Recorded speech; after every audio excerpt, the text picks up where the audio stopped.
എല്ലാവർക്കും നമസ്കാരം.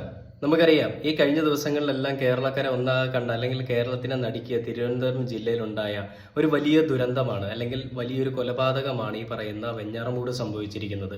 അപ്പൊ അതില് അഫാൻ എന്ന് പറയുന്ന കുറ്റവാളി, 23 വയസ്സുള്ള തന്തയില്ലാത്തവൻ, ഇതൊരു കൊലപാതകം, അതായത് അവന്റെ കുടുംബത്തിലുള്ള എല്ലാവരെയും കൊന്നു. നമുക്കറിയാം, എല്ലാവരും ആ വാർത്ത കണ്ടതാണ്. ഇനി ഞാൻ പ്രത്യേകിച്ച് അതിനെപ്പറ്റി പറയേണ്ട ആവശ്യമില്ല, ഞാൻ 2 വീഡിയോ അതിനെപ്പറ്റി ചെയ്തിട്ടുമുണ്ട്. അപ്പോൾ ഇതിലിപ്പം പോലീസുകാർക്ക് കിട്ടിയിരിക്കുന്ന ഒരു അന്വേഷണം അല്ലെങ്കിൽ തെളിവ് എന്ന് പറയാം, അല്ലെങ്കിൽ റിപ്പോർട്ട് എന്ന് പറയുന്നത് ഈ പറയുന്ന പ്രതിയുടെ ഭാഗത്തു നിന്നുള്ള മൊഴിയാണ്. ആ മൊഴിയിൽ പറയുന്നത് എന്തെന്ന് വെച്ചാൽ, അതായത് ഈ അമ്മയ്ക്ക് ഒരുപാട് കടങ്ങളുണ്ടായിരുന്നു. അച്ഛൻ ഗൾഫിലാണ്, നമുക്ക് അറിയാം. അച്ഛന്റെ ഒരു വാർത്ത നമ്മൾ അറിഞ്ഞു. അച്ഛന് അവിടുന്ന് തിരിച്ചിങ്ങോട്ടേക്ക് വരാൻ പറ്റുന്നില്ല, സൗദിയിൽ എന്തോ ആണെന്ന് തോന്നുന്നു. അവിടെ തിരിച്ചു വരാൻ പറ്റുന്നില്ല. ആൾക്ക് ഒരുപാട് കടബാധ്യത അവിടെയുണ്ട്, കമ്പനിയുടെ ഒരു പ്രശ്നം ഉണ്ടായതിന്റെ കാരണം ഫലമായിട്ട്. അപ്പൊ അദ്ദേഹത്തിന്റെ വിസയൊക്കെ ക്യാൻസൽ ആയിട്ട് 2 വർഷത്തോളം അവിടെ നിൽക്കുകയാണ്. അപ്പൊ അതിന് ഒരുപാട് ക്യാഷ് ഇനി ആവശ്യമായിട്ട് വരും എന്നൊക്കെയുള്ള നമ്മൾ അറിഞ്ഞു. അപ്പോൾ ഉമ്മയ്ക്ക് 65 ലക്ഷം രൂപ പലരുടെ കയ്യിൽ നിന്ന്, 10 പേരടങ്ങുന്ന ആളുകളുടെ നിന്ന് വാങ്ങിയതിന്റെ കടം ഉണ്ടായിരുന്നു. അത് അവർ തിരികെ ചോദിച്ചു വിളിക്കുന്ന സമയത്തുള്ള ബുദ്ധിമുട്ടുകൾ കൊണ്ട് കുടുംബം ഒന്നടങ്കം ആത്മഹത്യ ചെയ്യാമെന്ന് വിചാരിച്ചു. ആ ആത്മഹത്യ ചെയ്യാന്ന് വിചാരിച്ചപ്പോൾ, അതായത് താൻ എലിവേഷൻ കഴിക്കാം, ബാക്കിയുള്ളവരും മരിച്ചോളും എന്ന് കരുതിയിട്ട്, പക്ഷെ ഇനി ഇൻ കേസ് ഇയാള് എലിവേഷൻ കഴിച്ചിട്ട് വീട്ടുകാർ മരിച്ചില്ലെങ്കിൽ എന്ത് ചെയ്യും, അവര് മാത്രം കടക്കണിയിലായി പോവില്ലേ എന്ന് തോന്നിയപ്പോൾ ഒരു പാവം പിടിച്ച അഫാൻ എന്ന് പറയുന്ന 23 വയസ്സുള്ള പാവം ചെറുക്കൻ ചെയ്ത ഒരു നല്ല പ്രവൃത്തി എന്ന് പറഞ്ഞാല്, ആദ്യം അമ്മയുടെ അമ്മയെ കൊല്ലാൻ ശ്രമിച്ചു, കൊന്നു. വെഞ്ഞാറമൂട് കൂട്ടക്കൊലപാതകത്തിന് കാരണം സാമ്പത്തിക ബാധ്യതയെന്ന് അഫാന്റെ മൊഴി. കൂട്ടാത്മഹത്യക്ക് തീരുമാനിച്ചിരുന്നുവെന്നും എല്ലാവരും മരിച്ചില്ലെങ്കിലോ എന്ന ആശങ്കയിലാണ് കൂട്ടക്കൊല നടത്തിയതെന്നും പ്രതി മൊഴി നൽകി. അഫാന്റെ അമ്മ ഷെമിക്ക് മാത്രം 65 ലക്ഷം രൂപയുടെ കടമുണ്ടെന്ന് പോലീസ് സ്ഥിരീകരിച്ചിട്ടുണ്ട്. കൊലപാതകത്തിന് കാരണം സാമ്പത്തിക ബാധ്യതയെന്നാണ് അഫാന്റെ മൊഴി.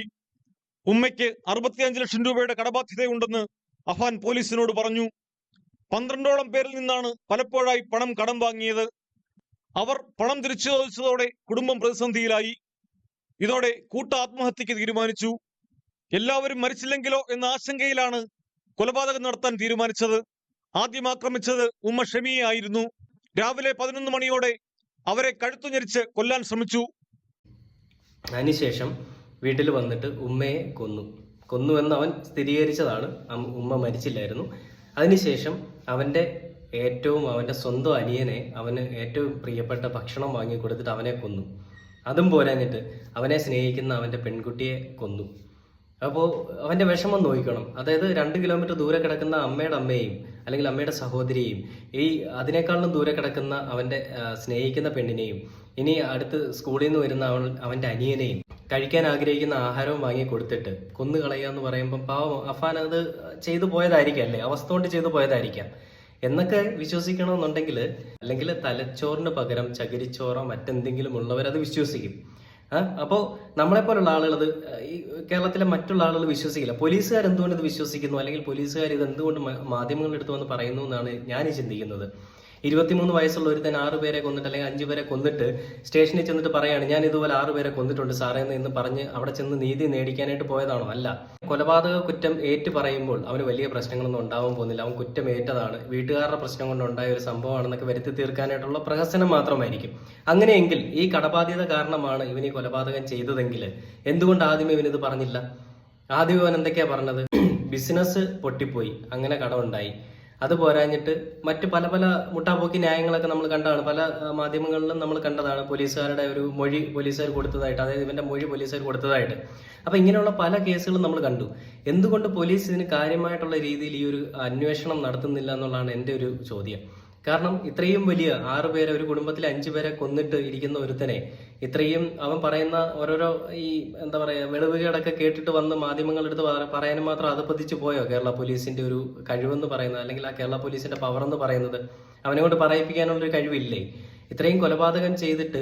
അപ്പം ഇനിയിപ്പം നാളെ മുതൽ എനിക്കൊരു ചോദ്യം ചോദിക്കാനുള്ളത്, നാളെ മുതലൊരു കടബാധ്യത വരും, എനിക്കിപ്പോൾ ഒരു കുറെ അധികം ക്യാഷിന്റെ കടബാധ്യത വരികയാണ്. അങ്ങനെ വരുന്ന സമയത്ത് ഞാൻ എൻ്റെ വീട്ടുകാരെയും കൊന്നിട്ട് ഞാനും മരിക്കാമെന്ന് വിചാരിച്ച് എലിവേഷൻ കഴിച്ചിട്ട് പിന്നെ സ്റ്റേഷനിലോട്ട് വന്നങ്ങ് പറഞ്ഞാൽ മതിയോ, സാറേ ഇതുപോലെ ഞാൻ 6 പേരെ കൊന്നിട്ടുണ്ട്, ഞാനും എലിവേഷൻ കഴിച്ചിട്ടുണ്ട്, ഇങ്ങനെ പറഞ്ഞാൽ മതിയോ? എലിവേഷൻ കഴിച്ച് മരിക്കാനായിട്ട് നിൽക്കുന്നവൻ എന്തിന് പോലീസ് സ്റ്റേഷനിൽ പോകണം? ഇതൊന്നും അല്ല ഇവിടുത്തെ സത്യങ്ങൾ. എന്താണ് സത്യം എന്നുള്ളത് പോലീസ് എത്രയും പെട്ടെന്ന് പുറത്തേക്ക് കൊണ്ടുവരണം. ഇവൻ ഈ പറയുന്ന ന്യായങ്ങൾ കേട്ടുകൊണ്ട് ഇവനെ അംഗീകരിക്കാനായിട്ട് നിന്ന് ചെന്ന് കഴിഞ്ഞാൽ നാളെ ഇതുപോലുള്ള പല പ്രശ്നങ്ങളും ഉണ്ടാകും. നമുക്കറിയാം, ഇത്രയും വലിയൊരു കേരളക്കരയെ നടുക്കിയ അല്ലെങ്കിൽ തിരുവനന്തപുരത്ത് ഇത്രയും വലിയൊരു സംഭവം ഉണ്ടായിട്ട് ഇതുവരെയും അതിന് കാരണം എന്താണെന്ന് പോലും അന്വേഷിക്കാനായിട്ട് അല്ലെങ്കിൽ ആ കാരണം കണ്ടെത്താൻ പോലും ഇതുവരെയും കഴിഞ്ഞിട്ടില്ല എന്നുള്ളതൊരു വലിയ വീഴ്ച തന്നെയാണ്. ആ ഉമ്മ പറയുന്ന ഉമ്മ കട്ടിൽ നിന്ന് വീണു, എന്തൊക്കെയോ ദുരൂഹത നമുക്ക് അവിടെ നിന്ന് ചിന്തിക്കാനായിട്ട് സാധിക്കും. എന്താണ് സംഭവം എന്നുള്ളത് എന്തായാലും മറന്നീക്കി പുറത്തു വരട്ടെ, സത്യം എന്തായാലും പുറത്തു വരും. പക്ഷേ അവന് വേണ്ടുന്ന പരിഗണന കൊടുത്ത് ഇങ്ങനെ അവനെ കൊഞ്ചിച്ചുകൊണ്ട് നടക്കാതെ വേണ്ടുന്ന രീതിയിൽ പറയിപ്പിച്ചു കഴിഞ്ഞാൽ എല്ലാം പുറത്തു വരും. അത് നമ്മൾ പറയേണ്ട ആവശ്യമില്ല, പോലീസിന് അറിയാം. എന്നിരുന്നാൽ പോലും ഈ ന്യായങ്ങൾ കേൾക്കാനല്ല കേരളത്തിലെ മാധ്യമങ്ങളോ അല്ലെങ്കിൽ കേരളത്തിലെ ജനങ്ങളോ ഇരിക്കുന്നത്. തെറ്റ് ചെയ്തിട്ടുണ്ടെങ്കിൽ ഒരു തെറ്റ് ചെയ്യാൻ പോകുമ്പോൾ മുട്ടുവിറയ്ക്കുന്ന ഒരു ഭയം ഉണ്ടാക്കുന്ന ഒരു നീതി അല്ലെങ്കിൽ ഒരു ശിക്ഷ, വധശിക്ഷ അല്ലെങ്കിൽ എന്തും ആയിക്കോട്ടെ, ആ മുട്ട് വിറപ്പിക്കുന്ന ഒരു ശിക്ഷാ നടപടി നമ്മുടെ കേരളത്തിൽ സ്വീകരിച്ചെങ്കിൽ മാത്രമേ ഇത്തരം പിറപ്പുകേടുകൾക്ക് ഒരു ശമനം ഉണ്ടാവുകയുള്ളൂ എന്ന് ഈ ഒരു സമയത്ത് ഞാൻ പറയുകയാണ്. അത് തന്നെയാണ് ശരിയും. ഈ സൗദിയിലൊക്കെ പോലെ തല അറുത്ത് കളയുന്ന ആ ഒരു നിയമ നടപടിയൊക്കെ ഇവിടെ പാലിച്ചിരുന്നെങ്കിൽ അല്ലെങ്കിൽ ഇവിടെ ചെയ്തിരുന്നെങ്കിൽ ഈ പറയുന്ന എത്രയോ ചെറ്റത്തരവും തന്തയില്ലായ്മയും ഈ നാട്ടിൽ നിന്ന് ഒഴിഞ്ഞു മാറിയേനെ. അപ്പോൾ ഇങ്ങനെയൊക്കെയുള്ള കാര്യങ്ങൾ വേണ്ട രീതിയിലൊന്ന് കാര്യങ്ങൾ ഫോക്കസ് ചെയ്തൊന്ന് അന്വേഷിച്ച് കാര്യമായ തെളിവുകൾ കണ്ടെത്തി അത് മാധ്യമങ്ങളുടെ മുന്നിൽ അവതരിപ്പിക്കുക. അല്ലാതെ അവൻ പറയുന്നത് ഓരോന്നും പൊഴിഞ്ഞ് അവൻ മൊഴിഞ്ഞു വരുമ്പോൾ അതെടുത്തുകൊണ്ട് മാധ്യമങ്ങളുടെ മുന്നിലേക്ക് കൊണ്ട് അവരുടെ വാടപ്പിക്കാൻ ഇട്ട് കൊടുക്കുക, പിന്നെ അതിനെപ്പറ്റി ഒരു ചർച്ച ഉണ്ടാകുക, അത് വേറൊരു കാര്യത്തിലേക്ക് പോവുക. ഇതെല്ലാം അവൻ എങ്ങനെ അറിയുന്നതാണ് എനിക്കറിയാത്തത്. ഓരോരോ കാര്യങ്ങൾ വരുമ്പോഴും അവൻ അതിന്റെ തലം മാറ്റിക്കൊണ്ടിരിക്കുകയാണ്. ആദ്യം അവന്റെ പ്രശ്നങ്ങൾ പറഞ്ഞ് അതിനുശേഷം അവന്റെ കടബാധ്യത പറഞ്ഞു, പിന്നീട് അതിനുശേഷം ഉമ്മയ്ക്ക് കടബാധ്യത പറയുന്നു, പിന്നെ ബാപ്പയ്ക്ക് കടബാധ്യത പറയുന്നു.